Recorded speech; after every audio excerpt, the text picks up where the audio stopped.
حضرت بلال رضی اللہ تعالی عنہ کا حضور صلی اللہ علیہ وسلم کے لیے ایک مشرک سے قرض لینا۔ حضرت بلال رضی اللہ تعالی عنہ سے ایک صاحب نے پوچھا، حضور اقدس صلی اللہ علیہ وسلم کے اخراجات کی کیا صورت ہوتی تھی؟ حضرت بلال رضی اللہ تعالی عنہ نے فرمایا کہ حضور صلی اللہ علیہ وسلم کے پاس کچھ جمع تو رہتا ہی نہیں تھا، یہ خدمت میرے سپرد تھی، جس کی صورت یہ تھی کہ کوئی مسلمان بھوکا آتا تو حضور اقدس صلی اللہ علیہ وسلم مجھے ارشاد فرما دیتے، میں کہیں سے قرض لے کر اس کو کھانا کھلا دیتا۔ کوئی ننگا آتا تو مجھے ارشاد فرما دیتے، میں کسی سے قرض لے کر اس کو کپڑا پہنا دیتا۔ یہ صورت ہوتی رہتی تھی۔ ایک مرتبہ ایک مشرک مجھے ملا، اس نے مجھ سے کہا کہ مجھے وسعت اور ثروت حاصل ہے، تو کسی سے قرض نہ لیا کر، جب ضرورت ہوا کرے مجھ ہی سے قرض لیا کر۔ میں نے کہا اس سے بہتر کیا ہوگا؟ اس سے قرض لینا شروع کر دیا۔ جب ارشاد حالی ہوتا اس سے قرض لے آتا اور ارشاد والا کی تعمیل کر دیتا۔ ایک مرتبہ وضو کے اذان کہنے کے لیے کھڑا ہی ہوا تھا کہ وہی مشرک ایک جماعت کے ساتھ آیا اور کہنے لگا، او حبشی! میں ادھر متوجہ ہوا تو ایک دم بے تحاشا گالیاں دینے لگا اور برا بھلا جو منہ میں آیا کہا، اور کہنے لگا کہ مہینہ ختم ہونے میں کتنے دن باقی ہیں؟ میں نے کہا قریب ختم کی ہے۔ کہنے لگا 4 دن باقی ہیں۔ اگر مہینہ کے ختم تک میرا سب قرضہ ادا نہ کیا تو تجھے اپنے قرضہ میں غلام بناؤں گا اور اسی طرح بکریاں چراتا پھرے گا جیسا پہلے تھا۔ یہ کہہ کر چلا گیا۔ مجھ پر دن بھر جو گزرنا چاہیے تھا وہی گزرا۔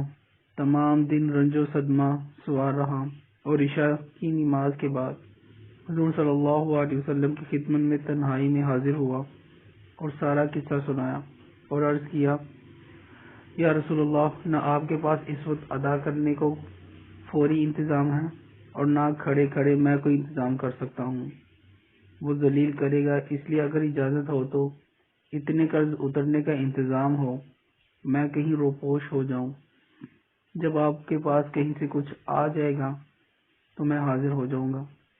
یہ عرض کر کے میں گھر آیا، تلوار لی، ڈھال اٹھائی، جوتا اٹھایا۔ یہی سامان سفر تھا اور صبح ہونے کا انتظار کرتا رہا کہ صبح کے قریب کہیں چلا جاؤں گا۔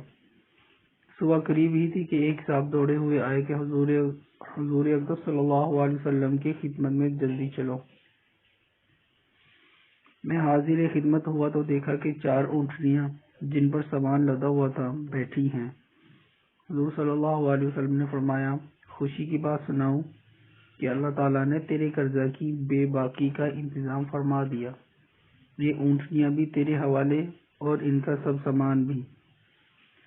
فدق کے رئیس نے یہ نذرانہ مجھے بھیجا ہے۔ میں نے اللہ کا شکر ادا کیا اور خوشی خوشی ان کو لے کر گیا اور سارا قرضہ ادا کر کے واپس آیا۔ حضور اقدس صلی اللہ علیہ وسلم اتنے مسجد میں انتظار فرما رہے۔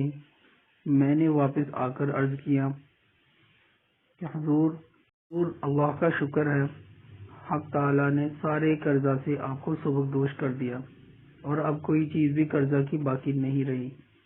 حضور صلی اللہ علیہ وسلم نے دراز فرمایا کہ سامان میں سے کچھ باقی بھی ہے؟ میں نے عرض کیا کہ جی ہاں، کچھ باقی ہے۔ حضور صلی اللہ علیہ وسلم نے فرمایا کہ اسے بھی تقسیم ہی کر دیں تاکہ مجھے راحت ہو جائے۔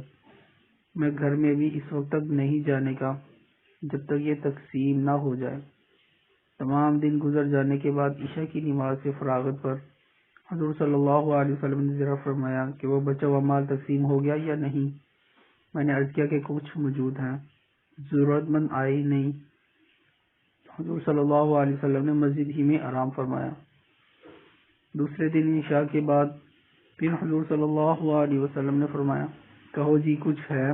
میں نے عرض کیا اللہ جل شانہ نے آپ کو راحت عطا فرمائی کہ وہ سب نمٹ گیا۔ حضور صلی اللہ علیہ وسلم نے اللہ جل شانہ کی حمد و ثنا فرمائی۔ حضور صلی اللہ علیہ وسلم کو یہ ڈر ہوا کہ کہیں خدا نخواستہ موت آ جائے اور کچھ حصہ مال کا آپ کی ملک میں رہے۔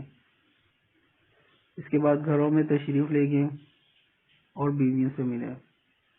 اللہ والوں کی یہ بھی خواہش رہتی ہے کہ ان کی ملک میں مال و متاع کچھ نہ رہے، پھر حضور اکرم صلی اللہ علیہ وسلم کا کیا پوچھنا کہ سارے نبیوں کے سردار، سارے اولیاء کے سرتاج حضور صلی اللہ علیہ وسلم کو اس کی خواہش کیوں نہ ہوتی کہ میں دنیا سے بالکل فارغ ہو جاؤں۔